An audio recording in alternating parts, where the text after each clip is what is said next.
screen, and then I'm going to pass it over to Jonathan.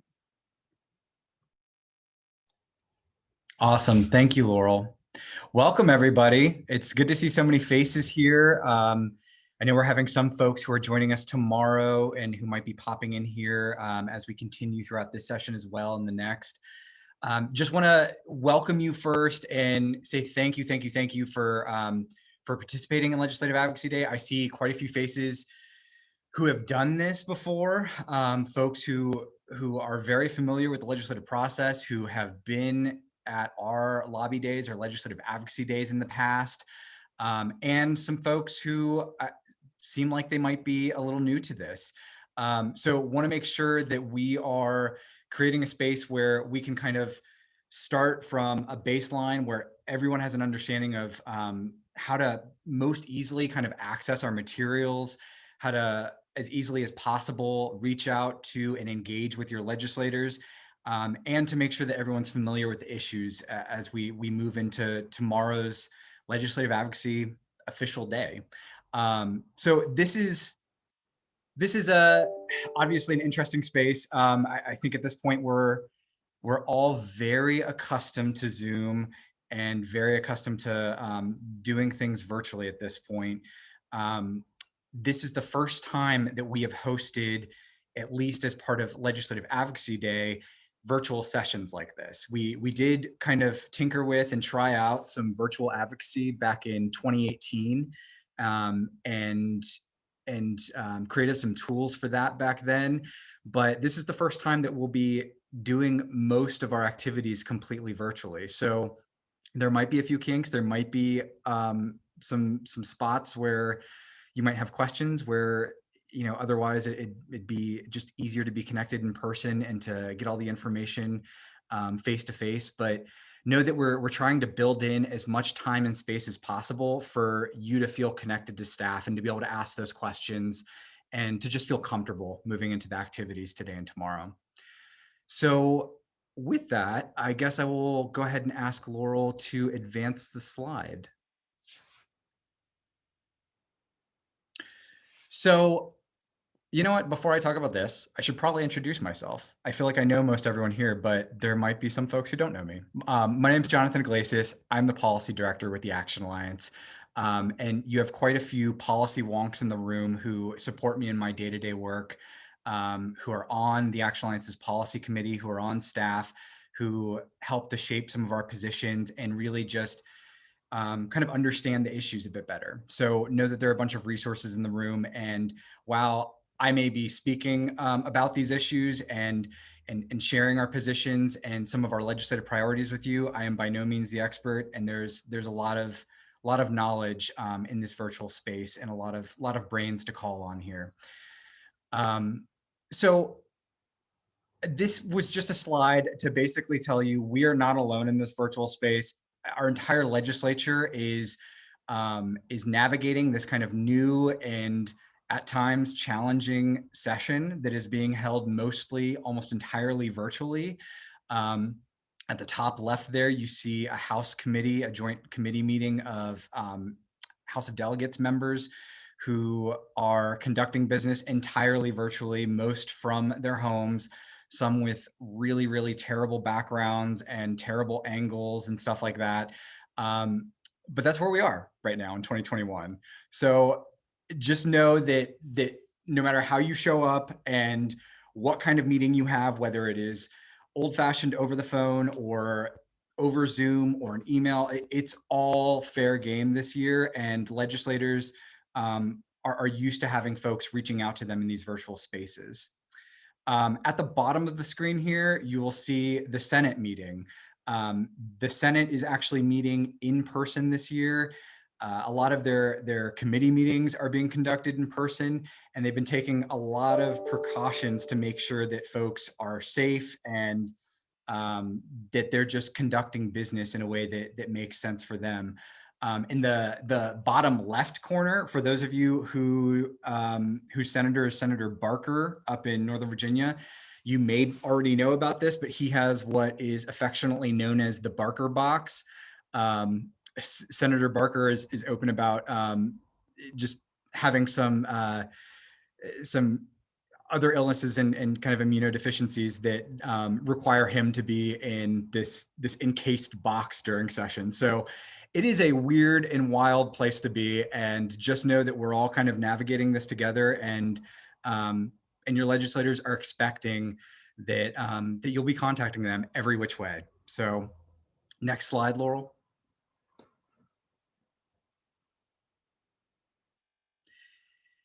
So for those of you who have attended our lobby days or our legislative advocacy days in the past, you know that it has traditionally been a time in the beginning of the year where in the dead of winter, we come together. We're usually met with a snowstorm or at least some weird traffic conditions, and advocates join together in Richmond and have a chance to really make our voices heard in the halls of the legislature and the General Assembly building. So these are a few photos from lobby days and legislative advocacy days of the past few years. This year, obviously very different, but again, we want to make sure that we're building in as much space as possible for in these times when we're isolated and zooming in from our bedrooms or from family dens or wherever, and some folks from the office, that you have access to us, that we are connected, and that you feel comfortable making your voice heard in the legislature this year. So we will do our best to make sure that there's space for that. And if there are any questions along the way, just let us know. Next slide, Laurel. So first and foremost, we want to see where folks are coming from. I know this is information that we could have easily pulled from your registration, but A1, that's creepy, and B2, this is more fun. So Laurel, would you walk us through using the annotate feature? Absolutely. So for those of you who have been on Zoom before, you might have done this, but if you go to the top of your screen, while I'm screen sharing, you should have a toolbar come up, and one of the options should be view options. And under there, you should have the option to annotate. And with the annotation toolbar pulled up, you'll have things like a stamp or a little pencil tool. Lots of folks are already using the stamp, which is what I would have encouraged anyway. And you can use that stamp to mark on the map where it is you're zooming in from, any place along the state. And man, it looks like we've already got a ton of people coming in from all around. What I would encourage you to do after you've had the chance to annotate is make sure you click the little red X at the end of the annotation toolbar. Otherwise, you will still have the stamp tool on, and you may continue annotating future slides. And if you are calling from your phone or you can't make the annotate function work, that's totally fine. Feel free to just pop into the chat and let us know where it is you're calling in from.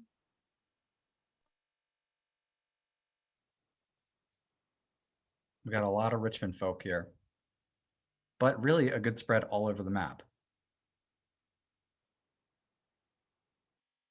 And I think someone who might have circled Emporia, guessing maybe that's Marva if she's on.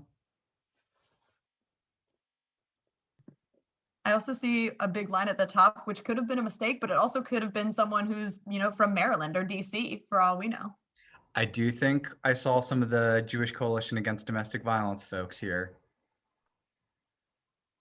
So maybe that line is for the J Cotta folks. Wonderful. Well, this is an awesome spread. And this also means that we're moving into a legislative advocacy day with a really good group of folks and a wide spread of legislative contacts that are going to be made all across the state. So yeah, it is exciting to see that senators and delegates from all over the state in these areas are going to be hearing about our priorities and about what it is that survivors, advocates, and communities need right now. Also, Carmen, I know you're not coming in from West Virginia, are you? I see that your heart's up there.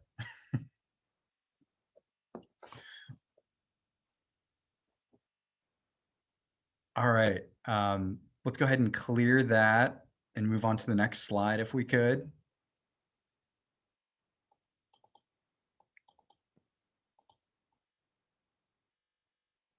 And thanks to those of you who are popping where you're zooming in from in the chat.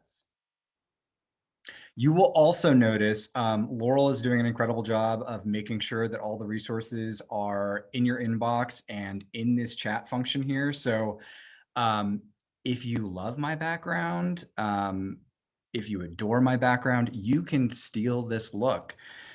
I personally don't think pink is really good for my skin tone, and that's okay. If pink is not good for your skin tone either, there's a blue background that says building healthy futures.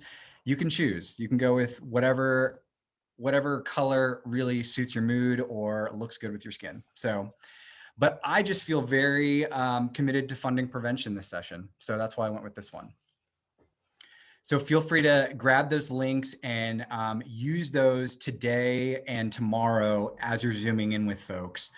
So here you can see our schedule. I know that as you registered, you already saw this and you likely got multiple email reminders about this, but just want to make sure that folks know where we are. So between 3 and 4 today, what you are in right now is our legislative briefing, and there are some policy committee members here who at the end we'll have a little bit of time for Q&A if there are questions that pop up. If you want to pick some expert brains about how to best talk to legislators, we'll be here for that. Then, because personally I cannot stay on Zoom for more than an hour without my brain just wandering, a quick break, a stretch break, get a snack, take a bio break, whatever you need, and we'll come back at 4:15. The prevention team here at the Action Alliance has created a wonderful virtual workshop called Storytelling for Change. So we'll get into this, but our priority this year is really restoring some of the prevention funding that we had last year. So our focus is on prevention, and that group of staff is going to really work with us to figure out how to best craft some messaging around prevention in plain talk, and just how to get folks comfortable with using some of the terminology, and giving you an opportunity to sit down and think through what your messaging could look like too. Then tomorrow we start bright and early at 8 a.m. It is a virtual reception, less of a briefing. That is mostly happening here right now today. Tomorrow we'll be going through a few of the strategies that you can use that are in the legislative advocacy toolkit, and that were sent along in Laurel's email. Just some options for reaching out to your legislators and getting you feeling a bit more comfortable with those tools. And then we have right now, I believe, as of now, I have about 12 legislators who are interested in joining us, who just want to say hi and thank you for your work and send you off into meetings knowing that you're supported. So we're going to have some legislators join us and just be able to connect with you. And then you'll attend visits if you have those set up. And at the same time, there will be a breakout Zoom that is going to be running simultaneously to those visits, that we'll just have Action Alliance staff in, and we can debrief any meetings you have. We can answer questions. It can just be a space to connect, to listen to music, to fill out your evals from visits. And then optional, end of the day after 12 or midday really, you can join us to watch the Senate floor session or the Senate meet in person.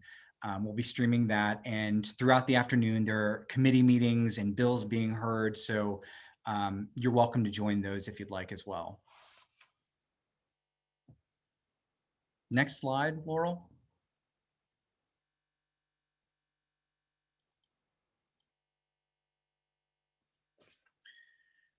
So yeah, just want to make sure that everyone knows about this Zoom breakout space, and it is just the exact same link that you have for the reception tomorrow. So no need to re-register or anything like that.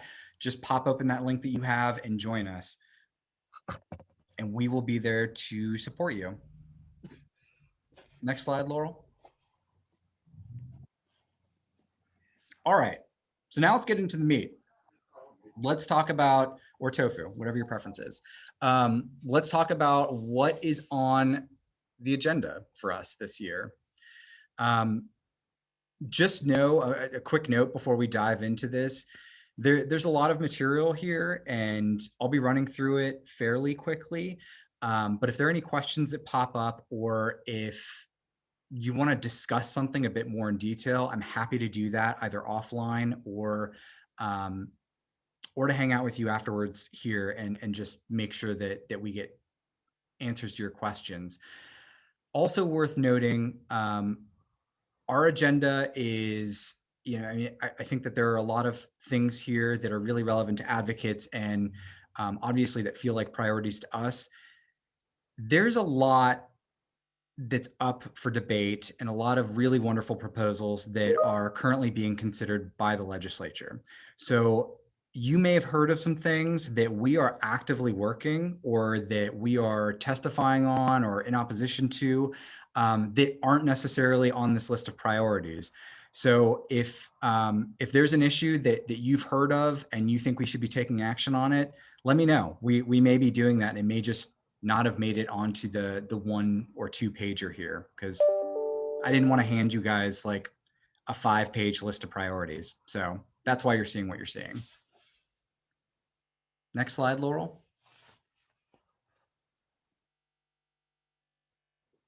All right. So our primary ask this year is that the legislature restore funding to our recently established Sexual and Domestic Violence Fund.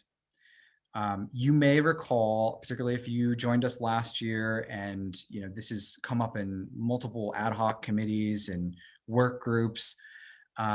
We have been talking about, as a membership agency and as a group of advocates who are dedicated to prevention alongside advocacy, we've been talking about the need to build Virginia's infrastructure for primary prevention work for quite some time.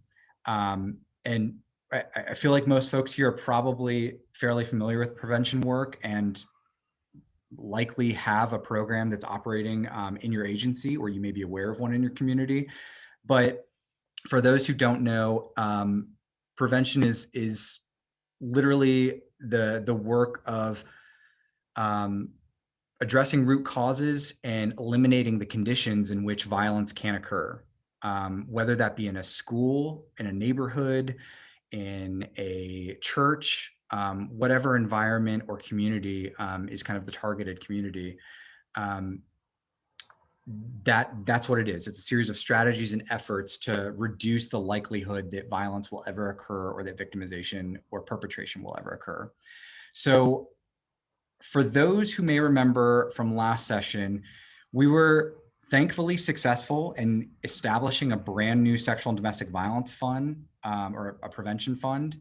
And the legislature not only adopted that new language in the new fund and code, but they also appropriated $750,000 annually, or $1.5 million over the biennium, to those efforts, which, given the amount of funding that comes to Virginia through the Rape Prevention Education Program and through FIPSA, that amount, while it really doesn't seem like much, would really have an immediate impact of doubling our prevention capacity in the state.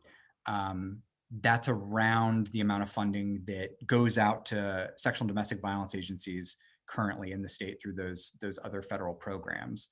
So we were really excited about this. Delegate Herring and Senator Favola carried that and did a fantastic job. And COVID hit. And right, all of those new funding initiatives and even some really worthy continued initiatives, a lot of appropriations were reduced or were reallotted to set up an infrastructure for COVID testing, to support medical care and hospitals, and getting PPE out to communities. So things that were incredibly needed and fully understand in terms of the pandemic and the crisis that communities are facing. And also, what we are doing is coming back and asking for the legislature to restore that funding.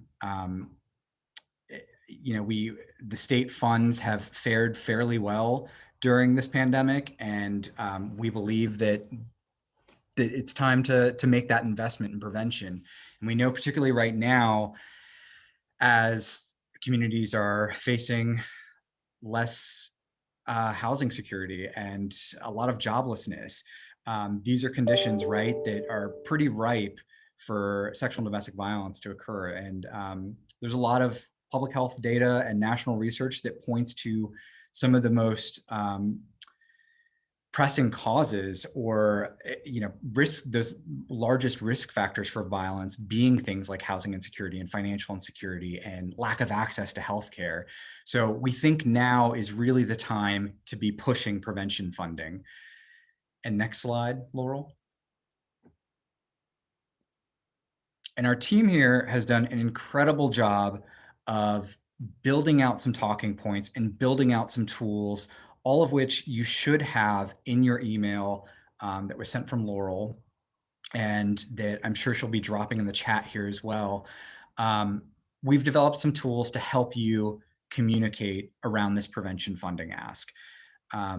Particularly these two infographics that really, we wanted to create one that really kind of, as simply as possible, told the story of what a prevention program looks like and what kind of impacts it can have in a community, beyond teaching young folks and nurturing healthy families, and even moving to building entire coordinated community responses and prevention coalitions and working with business partners to have an integrated systems-based approach to addressing some of those root causes. Another infographic that you see here on the left in this slide is just making the case for why we believe it's time to fund prevention, describing some of the prevention programming that currently exists in Virginia, describing the need in terms of where it's lacking. There are a lot of really wonderful outreach and prevention initiatives happening, and also through limited federal funds right now. It is nowhere near half of our agencies or half of our membership that are able to sustainably engage in primary prevention work. So that infographic describes that and describes the ability to double our impact through just $750,000 a year. So I would encourage you all to use those as much as possible in your communications with legislators, and just in your any sort of communication that you're engaging with as an agency, or as an advocate, or as a survivor, or as an ally. You might want to make a Facebook post about it. And if you do, the toolkit that we gave or that Laurel sent out, that has some handy scripts, some Facebook scripts, and you can post one of those along with this infographic or along with one of the accompanying images. So just want to make sure that folks are using that and aware of that. Next slide, Laurel. We also wanted to make sure that we were communicating very effectively about that connection between the ask for prevention and what survivors and advocates are currently experiencing through the pandemic. So grab some numbers from various sources, from VDH surveys, from our own work in VA data, and with the consent of some agencies that were allowing us to look at some trends in their service request numbers, and just put those into an infographic to really describe what is happening in communities right now. So this is kind of a template for you to use. You may very well have some district specific or some locality specific information about what's going on for survivors, what the most complex or pressing needs are right now. And I encourage you to use that, to use whatever specific information you can pull to describe to your legislators what's happening. But we wanted to give everyone something to use, a visual to describe some of those statewide trends. Right now, legislators, particularly those who are making some of the decisions around appropriations and what's making it into the final state budget, are really, really being pressed to make sure that their asks are consistent with pandemic response, which makes sense. And I think there's no question about why that is. But again, we really feel that given the increased levels of joblessness, of complex housing and financial needs that survivors are experiencing, it's going to take some time for our communities and for survivors and families to rebound. And those conditions that are risk factors for future violence or are predictors for future violence we'll need some prevention work, some good prevention work in communities to undo some of those or to create buffers against the risk for future violence. So as much as possible, I encourage you as you're meeting with legislators, as you're talking with fellow advocates, just to connect some of what your asks are around this prevention fund to what's happening in your community regarding pandemic response and what survivors are facing during COVID. Next slide, Laurel. All right. So one of our big priorities this year is also to abolish the death penalty. For those of you who were able to tune in to the governor's address at the beginning of this month, State of the Commonwealth address, you may have heard or you may have seen a headline indicating that the administration was really pushing hard to abolish the death penalty for all crimes. And that's something that we've had a position on and that we, both in terms of kind of the theory and foundation of anti-violence work and who we feel we are as advocates, is something that we've been committed to since the inception of this movement and since really the 80s and 90s when this was really a big issue. And so we are really encouraging our legislators to support these bills, particularly SB 1165 and HB 2263, to finally abolish the death penalty and to do so for a state that has a long, long history of liberal use of that particular penalty, and particularly liberal use as applied to low-income and low-income communities and communities of color. So this feels very in alignment with who we are and what our values are, and we think it's time to go ahead and get rid of that. So that is one of our priorities this session as well. Next slide, Laurel. One of the issues that pops up every single session and that we had incredible success with, thanks to your help last session, was this issue of preventing IPV homicide or intimate partner homicide. So you may recall last session we were successful in passing all sorts of firearm safety measures, reducing the access that offenders or those who are respondents in protective order cases, reducing their access to firearms or limiting their access. There were a number of bills that did that last session and that passed, were signed into law, went into effect July 1st. And particularly one that we really heavily supported and worked with the administration on, which was applying those firearm prohibitions to all respondents of permanent or final protective orders.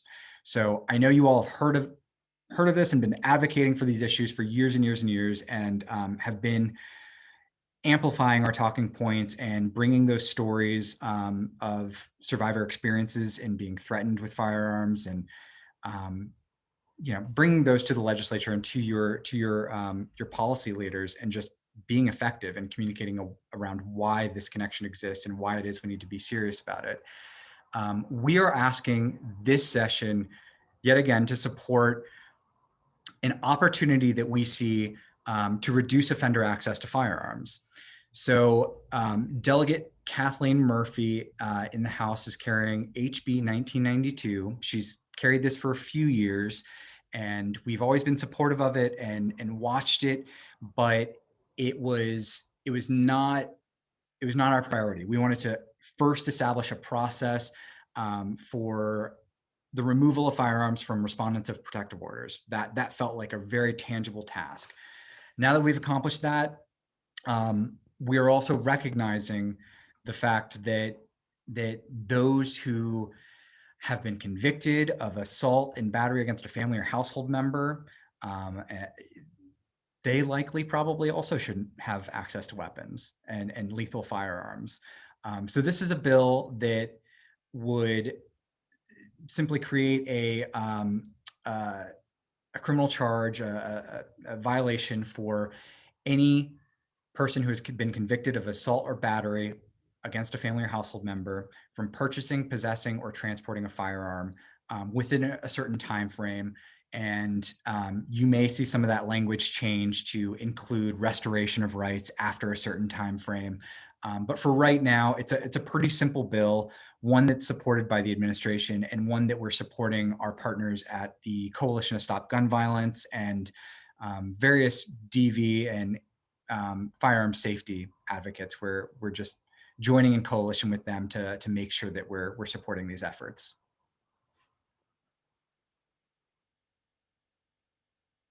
And you may recall that this was one of the infographics that we encouraged folks to use last session.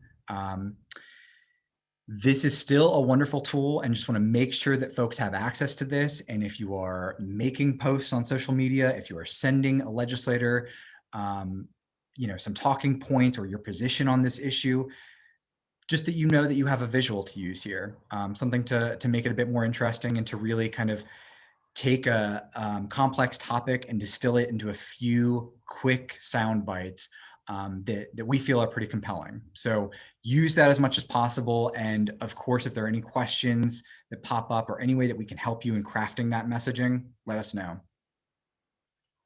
Next slide, Laurel.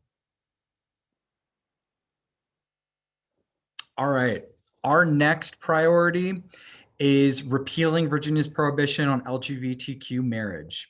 So this was an issue that early 2000s, when the amendment was being proposed, the Action Alliance and our membership really mobilized around this and really did a lot of work trying to figure out how to most effectively block the adoption of this amendment to Virginia's Constitution. So what we have this session is the opportunity. There have been multiple joint resolutions filed in the House to repeal that prohibition on LGBTQ marriage and to make our Constitution consistent with federal law. So we have an opportunity to support that. And being that we were, as a membership agency and as a group of advocates dedicated to healthy relationships for all Virginians, this felt like a very important issue to take action on and to just make sure that we were at the table and being heard about. So we encourage you. We know that there are a lot of folks who are engaged with the Underserved Populations Learning Collaborative, a lot of folks here who are doing incredible work to make sure that services are accessible, and you're working to support trans survivors, gender nonconforming survivors, and queer and lesbian and gay and bisexual survivors. This feels like an issue that is relevant to our constituency, that's relevant to our survivors, and that's relevant to our vision for a future where all relationships are healthy and everyone can thrive. So we are asking folks to support this. Next slide, Laurel. Another issue that I'm sure you all have seen some headlines about. You've probably seen a few bills about this, and for those of you who are policy nerds, may have read a few. There are quite a few policy proposals this session to support either automatic expungement, petition-based expungement, expungement for certain groups of people or individuals charged with certain crimes. So there's a lot of debate going on in the legislature about expungement throughout the session. One of those that we are taking a strong position on is a bill that Delegate Delaney is carrying, and she's been working closely with some programs that run human trafficking shelters and just human trafficking programs, and the state coalition that's doing that work. And this is a bill that would essentially allow victims of trafficking to vacate and expunge their criminal convictions. And we very much support this. And again, it's a coalition-based initiative where we are supporting not only a legislator who we believe is deeply committed to victim services and victim justice, but some coalition partners doing statewide work to support human trafficking victims that we just feel like it's really a worthy cause and we want to support. So we feel like this is likely going to be an easy ask. I doubt that folks have too many strong feelings about this. This is a bipartisan issue. Most of the feelings around expungement are reserved for those larger expungement bills that impact larger swaths of criminal and civil code. This one feels particularly relevant to victim services agencies and the advocates that we work with. So we're asking folks to support this. Jonathan, a quick interruption there. It was noted that we have a typo in here, that it should be HB 2133, not HB 2123. So we'll correct all of the materials there just to bring that up to the correct bill number. Yeah, thank you for that. And thank you for whoever did that. I, without fail, every single session become slightly dyslexic and end up doing that. So thank you.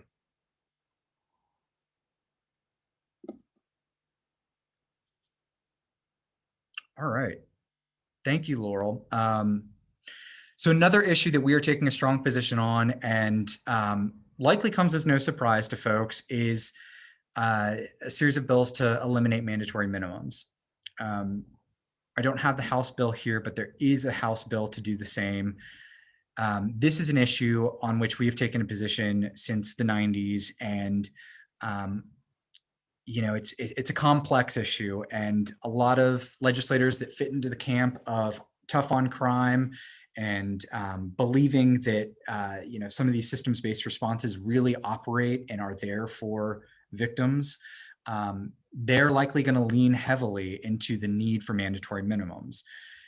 Our experience is that while sometimes, you know, sometimes an offender really does need to be, there needs to be a separation between a victim and the person who may have caused harm. And thank you, Hannah. I see that you popped in the House version there that I didn't have in my notes here. So for folks who are seeing that, it's HB 2331. Anyways, we know that sometimes separation is needed, and obviously we're all working on safety planning with victims and survivors every day. And we know how critical some of those moments in the aftermath of an abusive event can be in terms of ensuring safety. And so we understand that. And also we have seen mandatory minimums really just tie judges' hands and force them to hand down sentences that don't necessarily always fit the crime, that aren't always justly applied to groups of people, and that sometimes impact survivors, particularly those survivors who do end up fighting back or do end up committing a crime in terms of you know, trying to protect their family, protect themselves, and just survive in what is a hostile and volatile environment. So we have always had a stance on this, that really we should leave these decisions up to judges and up to a well-informed and highly trained group of prosecutors and judges to make these decisions, and to work with victim advocates in the community to be informed on those issues and to know exactly how to respond in a swift and proportional way. So just know, if you have a legislator that you might be talking with who does have a tough on crime approach, they might have some questions about this, and we're happy to answer those and happy to give you some talking points. I know that this isn't always the easiest issue to talk about, but we feel that mandatory minimums are inconsistent with some of what we hear as survivor needs and advocate needs. Next slide, Laurel.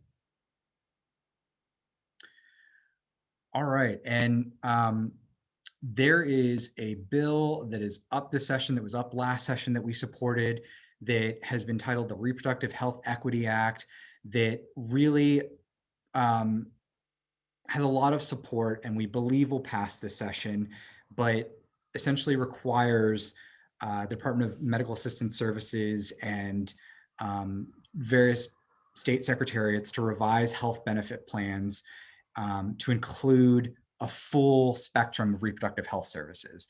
We know that a lot of our folks that we serve and clients that we interact with and survivors that we're working with are low income, or maybe don't have health insurance, or might be on a state plan. And so this bill essentially makes sure that those state plans for medical assistance are consistent with accessing a full range of reproductive health services, both preventative and in the aftermath of trauma.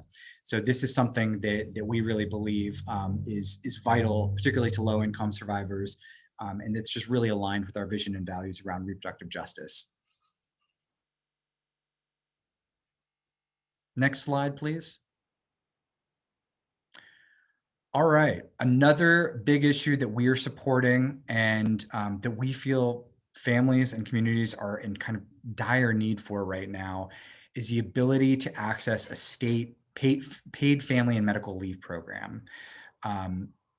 This is one of those economic supports that really ends up eliminating some of those conditions in which violence can occur in the first place. We consider it to be an initiative that is consistent with primary prevention efforts and that really addresses just some of those conditions that we know are needed in order for families and children to thrive in this state. And so we have a lot of really wonderful advocates that are supporting that. There's an entire coalition, Virginia for a Family-Friendly Economy, that's working on this issue. And we're as advocates and as victim service providers kind of joining that chorus of folks advocating for this and making sure that folks understand how this would support victims and survivors in particular. So we're asking for folks to bring that to their legislators this year as well. Next slide, Laurel. So there are a lot of things on that agenda. There are a lot of things that you got in your email from Laurel, and I know that folks are looking over. Just know that there is a lot that we're working on behind the scenes, and there are a lot of issues that may be really relevant to you personally in your day-to-day work with survivors, and there may be issues that are popping up for your SART or your coordinated community response team, or the prosecutor in your area that you're working closely with. So just want to make sure that there are lots of other issues to speak to, and we encourage you to do that. One of those, for example, that we are very much supporting is another Delegate Delaney bill that creates easier pathways to reimbursement for victims of sexual assault when they're applying for reimbursement through the Virginia Victim Fund. So if that's something that feels really important to you, speak to that. If ending workplace harassment is something that feels important to you, speak to that. If you want to talk with one of us about how the TANF program just really isn't as accessible as it needs to be to survivors who are trying to make sure that they're food secure and housing secure, let's talk about that. We can help you kind of craft some talking points around whatever issue makes the most sense to your clientele and to those issues that your community is currently grappling with. Next slide, Laurel.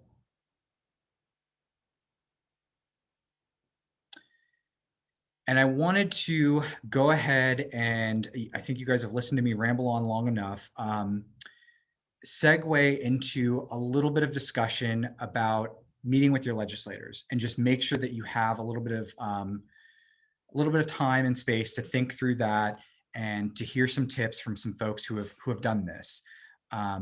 So I believe Ruth is in the room, and I am queuing her up to speak to this. Ruth, you there? You want to take it away? Yeah, thanks, Jonathan. I'm here. Multitasking, so I heard my name. And I think this is about tips around talking to legislators. So I know I see a lot of faces on here of folks who have been doing this for a long time and are very comfortable with talking to their legislators. If you're that old, you might have a little discomfort around doing this over Zoom, it is a different experience. You know, so you definitely want to have appointments and be a little bit prepared, but you also may have the option to have a little bit more of their attention while you're doing this. So one of the things that I think is a little bit different about our legislative agenda this year in previous years, but is one, we, you know, are operating and working in a pandemic, and that is a very, very, very different way to be operating, and it's also definitely impacting our communities. It's impacting the people we're working with. It's certainly something that we want to address. And I'm going to guess that legislators may have questions about how the pandemic is impacting your community. So I think this is not just your communities, but also victims of violence. And I know it's different for different communities. There are some that things are proceeding somewhat normally. And then there are communities where the courts have been very restricted. There's a big reduction in law enforcement response. You may be having challenges with your staff because of COVID issues, or people having to isolate themselves for periods of times. So just sort of think about your talking points and what are the big things that are impacting your community, because I think you can really bring that voice to your legislator right now around that. And I am guessing that they will have questions about that. So think about that before you talk, and be prepared to address that. And then another difference that I think we're dealing with around our legislative agenda this year is that it may be a little more difficult for some legislators to really grasp the connection around opposition to the death penalty, support for LGBTQ marriage, mandatory minimums, eliminating mandatory minimums. It is a real social justice oriented agenda, and really moving towards prevention. And there are some that really get those connections but may have trouble speaking to them.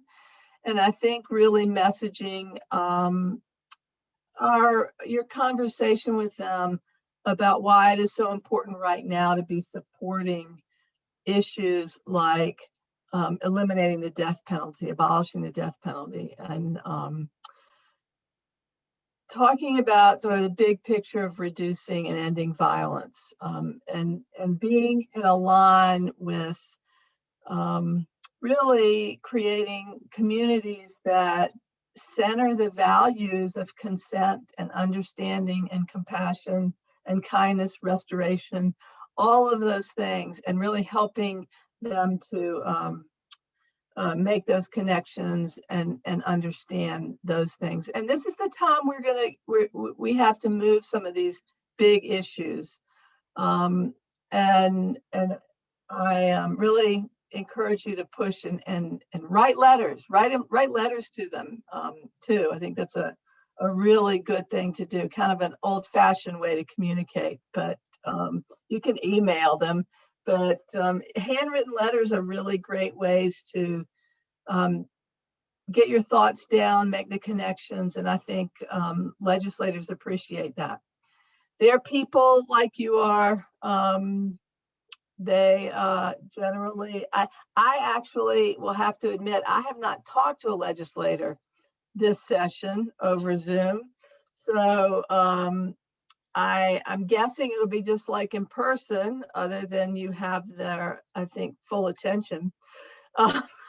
Maybe, I don't know how they walk, anyway, it'll be interesting to see how that goes. And I look forward to hearing back from you guys about how that goes. But, you can do this.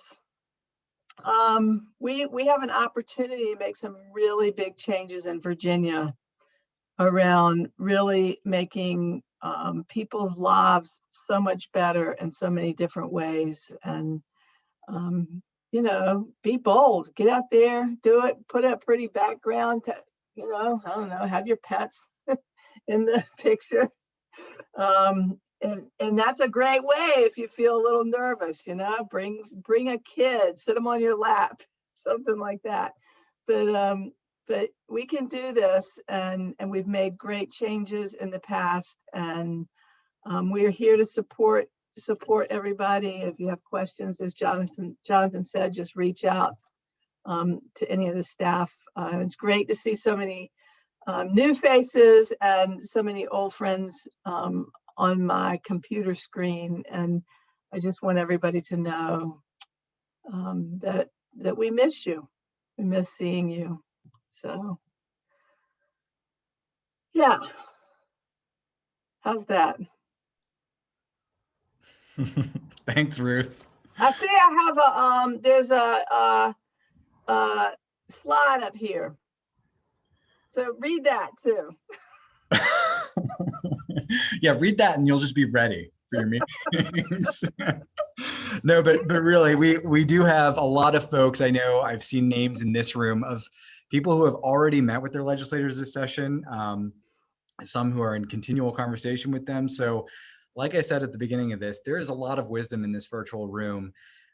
Don't be afraid to kind of call on that and ask those questions. And we will certainly be on standby between 9 and noon tomorrow in that virtual breakout space. I will be there, I think, probably the full 3 hours or as much as I can be. We'll have other staff and experts in that space just to be able to help you craft your message or, like I said, debrief. Jonathan, excuse me, can I say one more thing? Yeah, of course. Yeah. Yeah, I think one of the, and I was just sort of reading the slide, and one of the messages that really think is important to get out there is that in Virginia, for the first time in a long time, we have folks who are really trying to take some of our bigger issues forward and make some really incredible changes in Virginia. And it's really nice. And there's also that sort of feeling that we can just sit back and let that happen. And they're going to do that. And gosh, what a great, I don't know, it seems so different in so many ways to have people who support our issues and seem to know more about our issues. But they need you. They need to hear from you. You're the experts. You're the folks that they get to fall back on and rely on, and who really validate their messages as they go forward. So I think it's just really important to not minimize the power you have and the influence and the difference that you can make in encouraging some of these folks to go forward and take some of these big, bold steps that are so important right now. So that's all. I love that. Don't minimize the power you have. I mean, we tell that to survivors every day. So put that on a slide. Yeah, put that on a bumper sticker. No, we should have sent you all t-shirts this year. But anyway, sorry, this is turning into the Ruth and Jonathan show, and that's not what you signed up for. But yeah, I just want to, it is 4 o'clock. I want to acknowledge if you need to step away and take a quick break for 15 minutes, feel free to do that. We're going to be here. If you have any questions, though, I asked that some of the policy members stay back just a few minutes, and if there are questions that pop up, please feel free to shoot us a question here. But we are going to break for 15 minutes, and when we come back, the prevention staff, Kristen, Raylan, Kat, are going to walk through a virtual workshop on crafting your message, honing your prevention message, and giving you some space and time to think through some of that for tomorrow. So thanks, y'all. And I would encourage folks while we're on break to go ahead and just mute yourself and turn your video off rather than leave the Zoom room and come back so we don't run into any technical difficulties.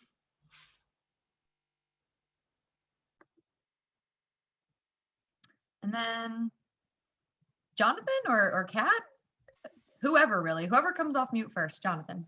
I mean, no one needs to hear my voice again, but I do love to talk. So thank you everyone who came back.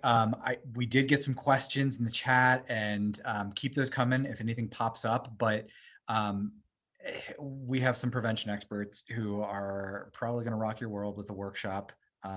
So anyways, I will just hand it over to them. Kat, Kristen, and Raylan.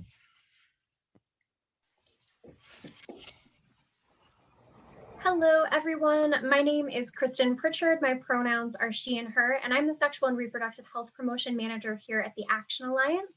And before we get started, I'm going to let my colleagues introduce themselves. I can't really see y'all on my screen. I'm just gonna go as fast as possible. I just wanted to jump in because I can't see Kat, so I don't want us to overlap. Hi, I'm Raylan. I'm the Youth Justice Coordinator at the Action Alliance, and I use she, her pronouns. And I'm Kat. I use she, her pronouns, and I am the Prevention and Community Resilience Director here at the Action Alliance. All right, so I'm going to get us started, and I think that we left on a really good point that connects to kind of setting the scene for this workshop. Many of you probably already know this, but Virginia's legislature, the General Assembly, is a citizen legislature, which means that our legislators are citizens and they have full-time jobs in their day-to-day lives. And so folks may become more familiar with our issues over time.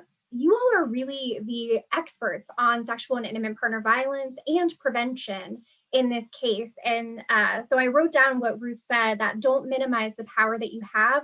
We really want you to keep that in mind. And that is the core of this workshop. We just want to help you think strategically about how to craft that message, because you really have the knowledge and the expertise. So Laurel, you can go to the next slide. To get us started, we want you to just kind of have this in the back of your head. We don't have a ton of time today, so you won't be able to kind of jot down or anything like that, but you can take some notes for yourself. What is it that you want your legislators to know about prevention? What do they need to know about primary prevention in their community? What's the value of primary prevention? What's the impact of your programming in your community? And what would this funding allow you to do? So I think it's really helpful to think about those pieces moving into the strategy behind how we're going to craft those messages. And we see this workshop as really important because messaging sexual and intimate partner violence prevention, it's such an important part of strategy, and we should invest in that piece of strategy as much as we do in our curriculum content. We're going to be helping you dig deep and craft messaging that is going to compel policy leaders and allies to join us in our efforts to build safe and thriving communities for all Virginians. You're going to spend some time honing key messaging principles so you can begin crafting those messages for tomorrow and beyond. And so let's get started with the next slide. So when you are deeply embedded in this work, it can be really easy to forget that the language we use is filled with jargon. Toxic masculinity, rape culture, bystander intervention, and even primary prevention might be jargon for the average person. And this insider language might not resonate with legislators, and it can act as a barrier for truly understanding and connecting with your message. We want legislators to walk away from our conversations understanding that prevention is possible and what that might mean for their constituents, especially right now. So connecting that piece to COVID is an especially strategic piece of this that Raylan's going to talk a lot about during our workshop. So we recommend that you craft your messages using plain language. Use common words, even if that means that you have to use more of them. And rather than naming a concept like toxic masculinity or dismantling oppression, it's more effective and persuasive to describe what it is that you mean when you're talking about those concepts. So Laurel, if you'll go to the next slide, I can show you an example here. The text is a little bit small depending on what your screen setup is like, so I'm going to verbalize what's on the screen. This example comes from the Berkeley Studies Media Group resource, and it's shared on our resource list, so you can check all of this out there. So for toxic masculinity, for example, this is the insider definition. Preventing sexual violence and abuse requires us to challenge and dismantle toxic masculinity, which equates manhood with being unemotional, aggressive, violent, powerful, in control, competitive, and sexually accomplished. The damage done by toxic masculinity contributes to a culture where rape, sexual assault, sexual abuse, and sexual aggression are directly or indirectly permitted, encouraged, and even rewarded, and where victims are shamed or silenced. So that language might resonate with some audiences, but it's not necessarily going to resonate with all folks, especially folks who aren't involved in this work already. And so the arrow takes you to a more plain language definition, and that is, in our society, some of what we've been taught about what it means to be a man or a woman is unhealthy. Often, men are taught to always be in control, win at all costs, and to pursue sex even when someone is playing hard to get. These rigid ideas of manhood suggest that there's something built into masculinity that is aggressive or abusive, and that's wrong. These myths contribute to beliefs and behaviors that explicitly or subtly encourage, excuse, or minimize sexual violence and abuse. So I hope that you can see and hear from that definition. The plain language definition is actually longer, but it's going to be more clear for folks who aren't necessarily immersed in this work the way that we are. And I started this section by saying you may find yourself needing to create a more plain language definition for primary prevention for legislators. So the Action Alliance, we sometimes use this definition. Primary prevention efforts change conditions, laws, norms, rules, so perpetration is less likely to happen. They are designed to shift attitudes, behaviors, and norms that support and perpetuate the root causes of violence and promote healthy behaviors in communities. These strategies are designed to prevent initial perpetration. But if I were talking to my legislator or even just talking to a person in casual conversation, that's not how I describe the work that I'm doing. When I'm describing primary prevention work in plain language, I talk about how primary prevention prevents violence before it ever occurs. If I'm talking to folks who might be in social work or have a little bit more context for this work, I might talk a little bit more about addressing the root causes of violence, like sexism, racism, homophobia, and other forms of oppression. And so I think that it's really helpful to be clear about who is your audience, how familiar are they with these concepts, and how can you really make this be as strategic as possible in framing what it is that you're going to be talking about. And so in addition to making your messages easier to understand, we also want your messages to create connection. We know that messengers are more persuasive when the audience can identify with them. And so you might be able to create this connection by telling stories or sharing examples from your own community. You've heard that at the beginning of this policy briefing. And when Ruth talked before our section, you can also draw comparisons to something else that your audience already understands. I think of legislators who are very invested in suicide prevention, for example. They may have some context for what that kind of prevention programming looks like, and you can draw parallels even if they don't fully understand the connection on the public health side of things, like connections to shared risk and protective factors. You can also create this connection by evoking shared values. So if you wanted to evoke community and caring, you might evoke values like empathy, respect, accountability, redemption, or caring for young people. So you might say something like, we're responsible for ourselves and for one another. If you wanted to evoke common sense and logic, you might want to evoke values such as investing wisely, common sense, and resourcefulness. So let's do what works. We know that our programming is evidence-based or evidence-informed. And I think that, again, knowing your audience and having a sense of what their level of connection and previous experience with your messaging is, it's going to be really helpful and important. And it's something that preventionists are especially skilled at. We don't go into a classroom of preschoolers and talk to them the same way that we would with a classroom of high school students or a meeting of community partners and a community coalition.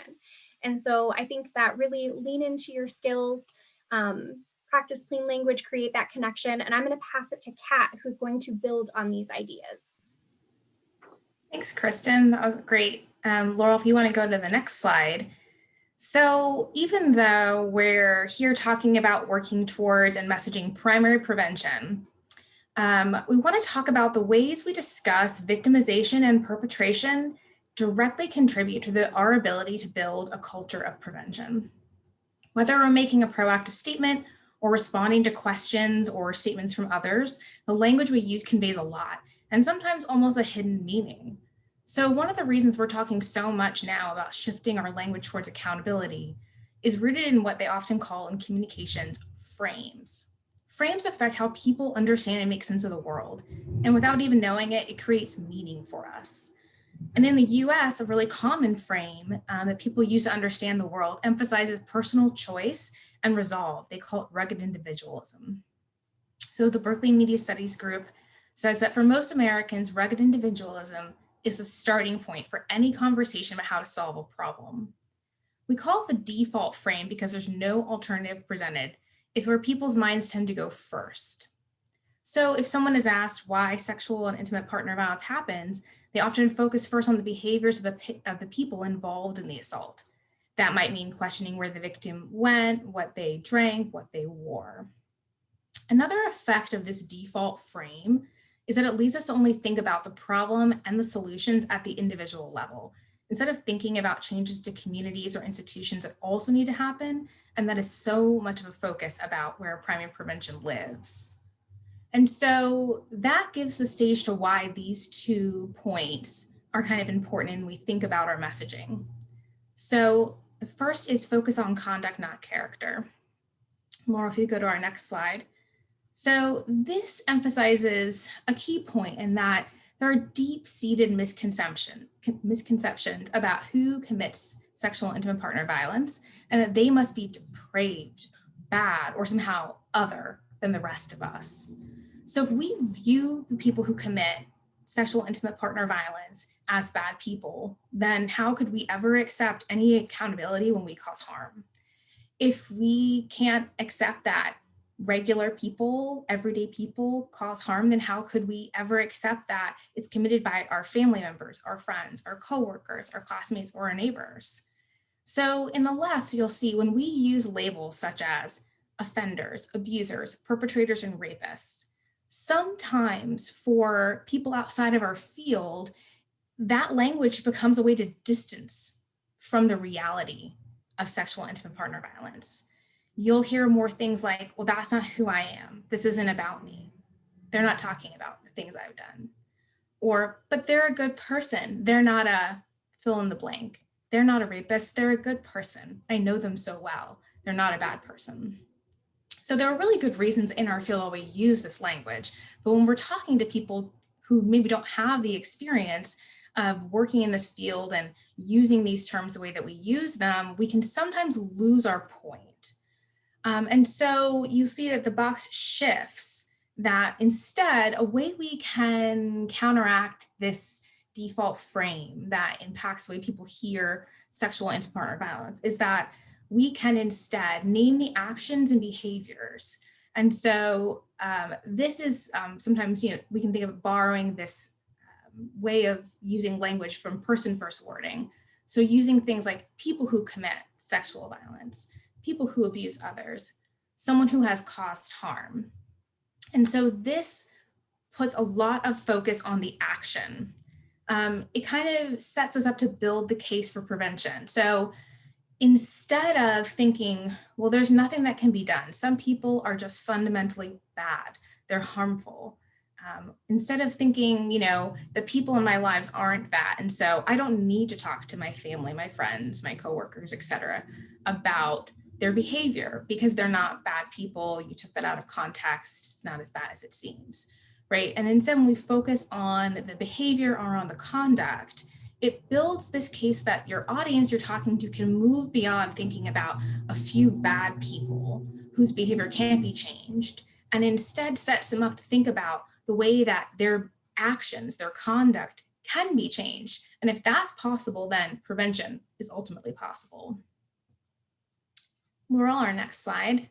So the other key message here is about focusing on accountability. So we can do that in the way we communicate about the perpetrator's behavior. And you see here in this environment we're in with each other, it makes a lot of sense to use words like perpetrator. But instead we can talk about people. So, this I think is really important because, our work, so much of it has been rooted and centered on working with survivors. They have been our focal point, which makes a ton of sense.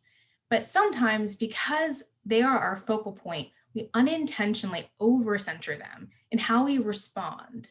So while we think we're meaning to defend their actions because people are victim blaming, we're neglecting to hold perpetrators accountable in the way that we're crafting those messages or crafting those responses.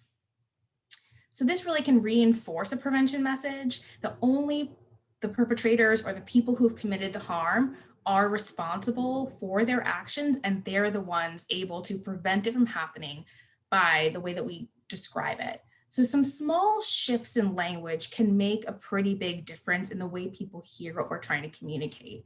So here's an example on the screen that I'll read since I know the text is small too. So imagine that someone might say, well, if that teen was really sexually assaulted, why wouldn't they have told someone? And so a victim-centered focused response might look like, well, there are a lot of reasons the victims don't come forward, and even more reasons why young people especially don't. Young people are often not believed by adults in society, and the experience of sexual abuse is confusing and isolating. And that young person often has genuine care for the person who harmed them. And that is all really true. And that's really grounded in what we've learned from working with survivors. But shifting that same opportunity to respond or to make a statement to center accountability might look like people who sexually abuse manipulate young people and the situation around them to lessen the likelihood of disclosures and shield themselves. They use coercive language to make the young person feel like they invited the abuse and feel responsible for not getting someone in trouble. And so you can see in those examples, both of them are trying to convey the same ultimate point, but where you're spending the energy and the time in your words can kind of convey where someone should think most about what you're saying. So both of these, habits and these tactics of defending someone's character and focusing on the victim's actions are ways that people distract from accountability, whether that's intentional or unintentional. And it can really derail the conversations we want to be having about the value of prevention right now. These tips are in a similar line of thinking to what Kristen had shared. They use clear and plain language in their message. They seek to build or evoke connections with the possibility of prevention and with the attention to holding accountable those who commit harm. But of course, these aren't rules. There are audiences where this language isn't effective or appropriate. So you need to gauge the situation and the field expertise you have to decide how to frame conversations about sexual intimate partner violence. But for the purposes of making the case for prevention with your legislators, it can be really helpful to consider these shifts in language so they can figure out where to put their attention and their energy. And when we shift to accountability, really encouraging them to make that investment in prevention. So I'll turn it over to Raylan to bring back that connection to public health and COVID-19 that we started talking about earlier. Thank you so much. Laurel, next slide, please. So like Jonathan talked about earlier, a lot of focus has shifted to COVID-19. So we're just going to dive a little bit deeper into that. COVID-19, as I'm sure you all know and experience, has exacerbated and made us all aware of many, if not all, inequality in our society, in the United States, in our specific states, in our communities, as we try to stay safe and keep others safe. All the disparities that we encounter have been brought to the forefront as people struggle to pay rent, stay safe, and continue to work. So you may be asked by a legislator, like, why primary prevention work now? Why does it matter? Or why is it critical during COVID-19? And we just want to highlight that COVID-19, the pandemic, like gender-based violence, is a crisis that deeply affects those who hold multiple marginalized identities, who are trying to navigate the different systemic barriers to achieve safety and well-being. COVID, as I'm sure you all know, is not exempt from the impacts of white supremacy, colonialism, anti-Blackness, sexism, racism, like Kristen talked about earlier. So that is why it's really important to address the root causes. So the first little bullet point I have, and named earlier, both COVID-19 and gender-based violence are a public health issue. So the CDC says the focus of public health is on the health, safety, and well-being of entire populations. And also from them, public health uses a systemic, scientific approach for understanding and preventing violence, or, that language can be interchanged of how we go about preventing and coming into these public health issues, that language of violence versus safety and well-being of those, preventing people from getting sick or infected. But again, when we are working towards ending patriarchal violence or gender-based violence, we are looking out for the health, safety, and well-being of entire populations. The second bullet point here, our work to address systemic inequalities, such as wage gaps, for example. There's many other things that are going on. I just specifically named like wage gaps, are mutually beneficial to prevent both the spread of COVID and gender-based violence. So the intersection of COVID-19 and violence share many of the same risk factors. The things that put an individual at risk for COVID are often the same things that put people at risk for violence. And we really want to emphasize that systemic change is prevention. In these times of extra stress on basic needs, we can connect that support that we're doing to primary prevention. I'm sure you've all heard it before, but you can do primary prevention work without ever naming intimate partner violence or sexual violence. And it is through primary prevention that we address these risk factors and get at the root causes of what puts someone at risk for COVID or for perpetrating violence.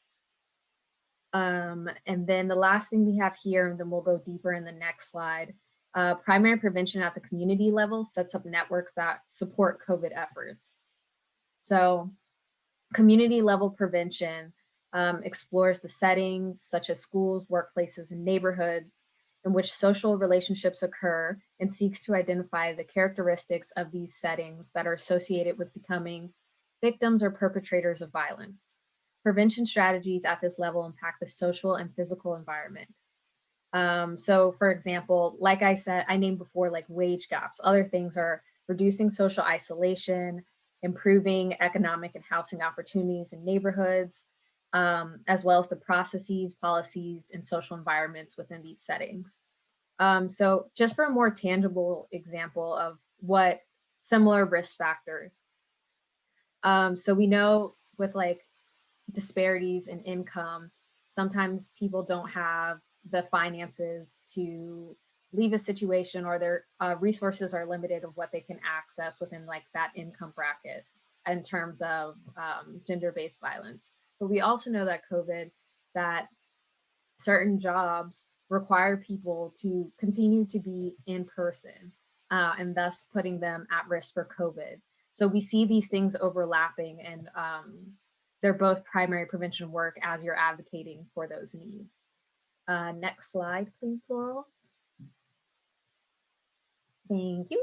So talked a little bit about primary prevention at the community level, and we want to talk a little bit more of community connectedness, because this is something that really gets at the last bullet point of what primary prevention at the community level sets up networks that support COVID efforts. So community connectedness is something that we can work towards in our primary prevention work. And so just talked about using more plain language. So I named like risk factors. So these are things that are contributing factors, but might not be direct causes. They're a combination of individual, relationship, community, and societal factors contributing to being of becoming a perpetrator of sexual violence. So the same way that there are risk factors for interpersonal violence or sexual violence, there are also risk factors for COVID. And so at the opposite of risk factors, what we're trying to build are these protective factors. So these are things that are lessen the likelihood of victimization or perpetration. So community connectedness is a protective factor that, again, supports both gender-based violence and COVID efforts. So just an example, so that's a little clearer, a risk factor of interpersonal violence on the relationship level is social isolation and a lack of social support. And then on the flip side, the protective factor of that would be high friendship quality. So we have listed here some of the ways community connectedness could look. And again, some of these things you don't think of right away when thinking about ending sexual violence, domestic violence. So first thing we have listed here is like mutual aid. I'm sure you all have heard this term come up in conversations, or maybe you're supporting the ones in your community. But mutual aid aims to create a network of support in times of widespread crisis. Their primary function is to supply food, water, medicine, and other essential goods. It is a form of political participation that cares for each other when the current structures are failing to care for us. So you're really building and tangibly showing that community connectedness again. Another way is coordination of resources and services among community agencies. So this could look like people knowing what exists in their community, who to reach out to, what agencies have what resources. And this requires community agencies to be deeply invested in their communities. And lastly, we have neighborhood collective efficacy. So things like mutual trust, willing to intervene for the common good. These are things that speak to both what's going on in COVID. So like volunteering, being deeply invested in your community, volunteering to get groceries for vulnerable populations. But also I didn't say anything there. I said, yeah, so yeah. Building that mutual trust so you have a community if violence is occurring, you have that sort of community accountability as well. So I'm going to pass back to Kat, and she's going to bring us all together of what we learned and talked about today. Thanks, Raylan. And Laura, if you want to go to the next slide. So as Jonathan had shared earlier, our policy and communications folks have put together some really, really helpful talking points and infographics that you can really use to help create an informed and compelling message that you can use in meetings with your legislators and with other allies in your community as you continue to build coalition and build community. And in addition to those, we wanted to give something as a starting place if you haven't really had an opportunity to practice crafting a message. So in the email that Laurel sent out yesterday, you should have a link for a worksheet from the Berkeley Media Studies group, which I know we've referenced a few times, which is they have some really awesome tools that have been helpful for us as we do these trainings, and they'll be in that resource slide at the end. And Laurel put it in the chat here again in case you want to access it, which is great. And so they boil it down to 3 major components. So you have name the problem. That might seem really obvious, but one of the things they note is that often this is a place where we almost trip ourselves up. We spend a little bit too much time. We sometimes say too much. And so it's really important to be clear and concise and keep it short. it's a hard habit to break, I think, to not give in to the sense of urgency that can arise when we have meetings like this and feeling like this is our one shot to talk to these policymakers, these people who have the ability to influence funds and statutes for the state. And we want to just dump all of the knowledge we have and all of the experiences we've had working with survivors and in our community. And it can really overwhelm and lose the point. The next key idea is to say what really matters. I think, again, we sometimes skip over this because it seems too obvious. Like, of course, people should care about preventing sexual and intimate partner violence, but this is really a place to center a lot of the attention of our message. When we think back and refer back to the things that Kristen taught us earlier about how to evoke shared values, how to connect, thinking about your legislators' sense of duty and purpose in their role, thinking about their obligation to their constituents and all Virginians, and really making a connection between that and the values about what really matters. And then to emphasize your solution. This is such a key part of all messages, of course, but especially in this current conversation about funding prevention. So refer to those tip sheets, about some of those key messages about this particular ask in this moment about the prevention fund. Be specific in your solution. Name the people, the groups, the entities that need to implement specific change. So you can support the effort to allocate funds to this state prevention fund by supporting, House or Senate bill number that is on the tip sheet. Like, be really specific. Like, your vote in this committee matters. You can help provide funds back into the community that you and I are a part of. So being really specific. So you can use the worksheet as a place to just start writing it. And they give a couple of examples, which is great, about different ways that simple messages can be structured, because even though they present these three numbered 1, 2, and 3, they don't need to be in that order. It can be really helpful to emphasize a solution as your starting place, or to start with your values, to say what matters first. And so they give several examples in that worksheet about different ways to structure it to really get across your key point. And it's also really helpful when you're doing this, when you use this worksheet, to make more than one version. You should make yourself a version where you have 15 minutes.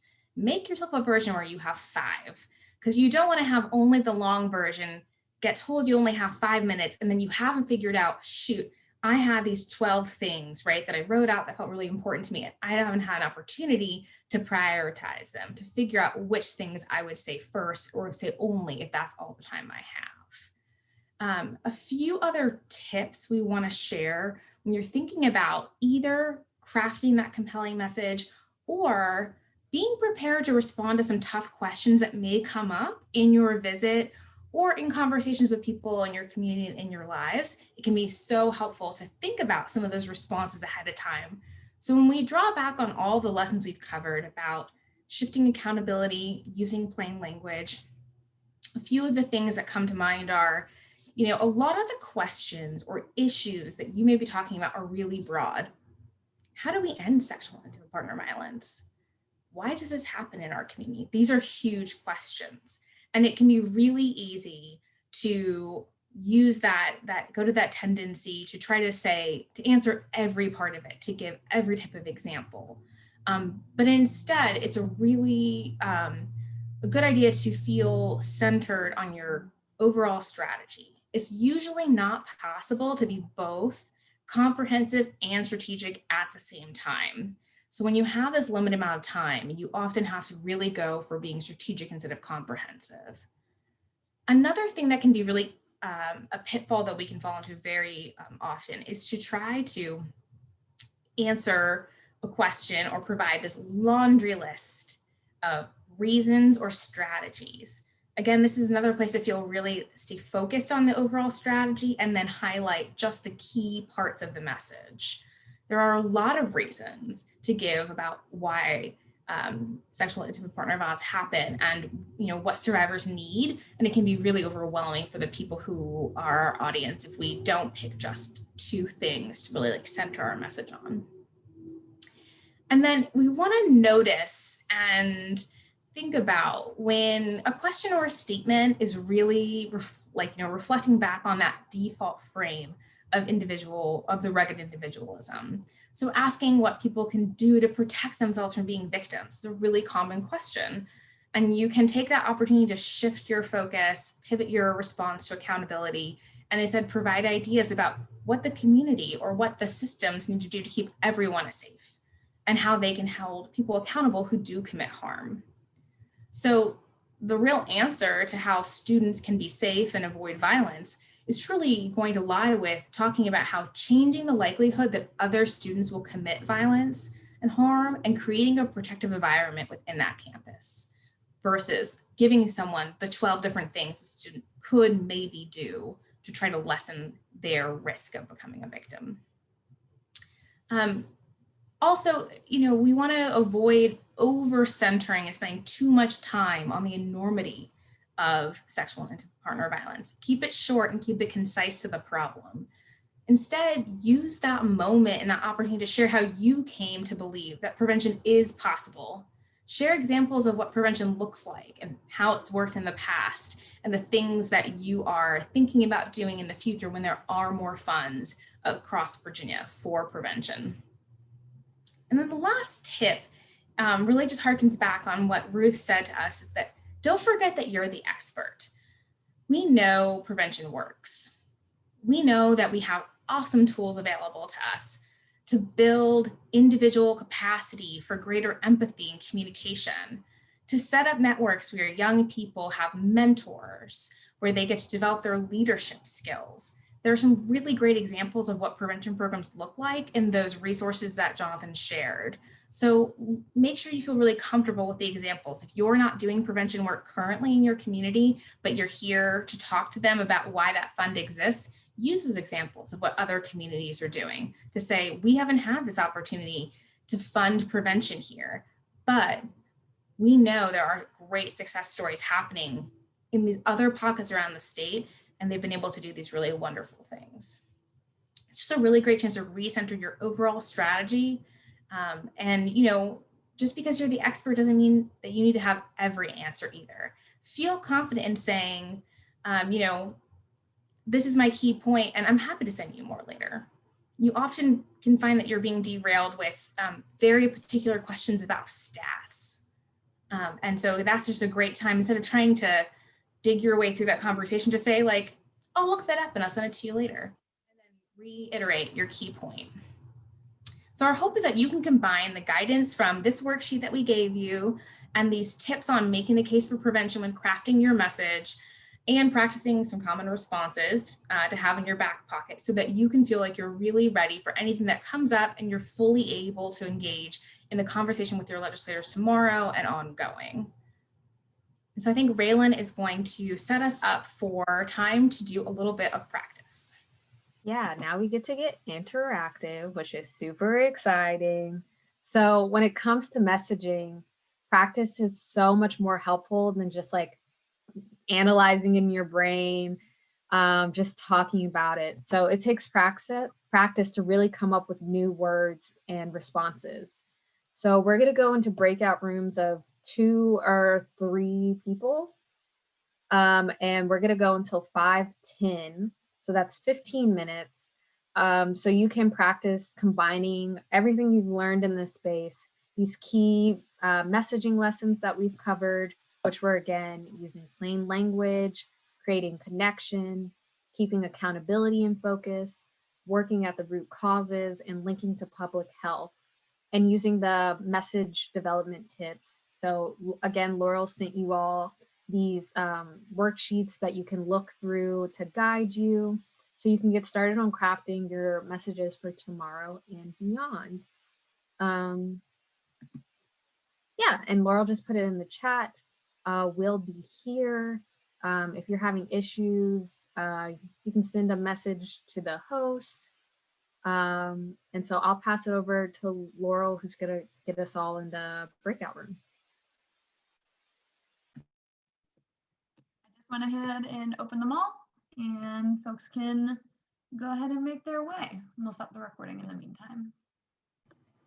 Awesome. Thanks, Laurel.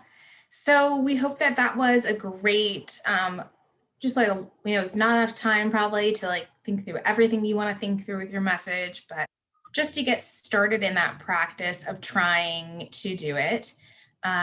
So we have on our second to last slide here, some resources to send you away with that you can, they should all hopefully be clickable in the PDF when you have it. Our definition of prevention, risk reduction, awareness, and education, the Action Alliance uses, the Connecting the Dots website and tool from the CDC. It shares the overlapping risk and protective factors across multiple forms of violence. So to connect to what Raylan had talked to us about making some of this connected moment right now between forms of public health and sexual and intimate partner violence. We want to share that as a really interactive tool where you can select things like youth violence, suicide, elder abuse, child abuse and neglect, and then it will show you at the same time what risk and protective factors at every level of the social ecology can help target those multiple forms. So it's a really easy to use tool. And then we have some informational pages on health inequities, the social determinants of health, and then the COVID page about people who are at increased risk right now. And then those Berkeley Media Studies guides, worksheets we had been referencing, as well as very big guides. They're linked there as well. And there's a webinar just coincidentally timed for next week being hosted by Prevent Connect on storytelling for norms change. So we wanted to send you away with those. And then Laurel, if you want to put up our contact slide, here's information if you want to reach out to Kristen or Raylan or myself. Here's our information. And then of course, you'll see some of us tomorrow and many other staff in those rooms you can pop into during your sessions if you want to practice crafting your message, if you want to ask Jonathan or members of the policy committee some questions about things that you want to address in your visits. We'll all be here for you tomorrow and ongoing for anything that you might need as you prepare for these meetings. So I think that is everything we wanted to leave you with, and just encourage you again that you've got a lot of tools at your disposal to craft a compelling prevention message, hopefully, and let us know how we can support those efforts.